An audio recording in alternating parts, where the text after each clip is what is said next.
ఈ మధ్యకాలంలో మీరు చూడండి సమాజం ఎంత భయంకరంగా చెడిపోయిందో. ఒకప్పుడు అండి వార్తలు ఎక్కువగా మనం భర్తలు భార్యలు చంపడం అనేది ఒకప్పుడు కాలం, ఇప్పుడు రివర్స్ అయిపోయింది. ఇప్పుడు భార్యలు భర్తలు చంపేటువంటి కాలానికి వచ్చేసాం.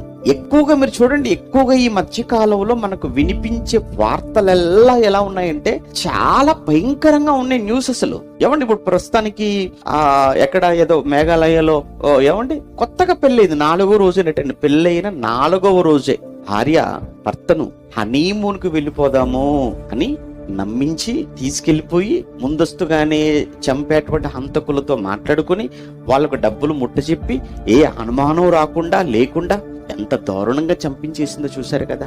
అదే కదా ప్రస్తుతానికి వైరల్ అవుతున్నటువంటి ఆ న్యూస్. ఎంత క్రూరంగా ఉన్నారా. ఎన్నో సంఘటనలు, ఇది ఒకటి కాదు, ఇలాంటివి కోకొల్లలుగా జరుగుతున్నాయి ప్రస్తుతం. ఎందుకు? వాళ్ళ స్వార్థం. నీ స్వార్థం కోసం మరొకరిని బలి తీసుకుంటావా? నీ స్వార్థం కోసం మరొకరిని చంపుతావా? కన్న తల్లి తండ్రి రోధిస్తున్నారు అక్కడ, తోడబుట్టిన వారు ఏడుస్తూ దుఃఖపడుతున్నారు అక్కడ. నువ్వు మాత్రం బ్రతికి మిగిలి నువ్వు సాధించింది ఏముంది?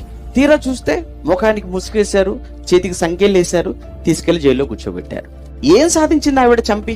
ఏదో క్షణికావేశం లేదా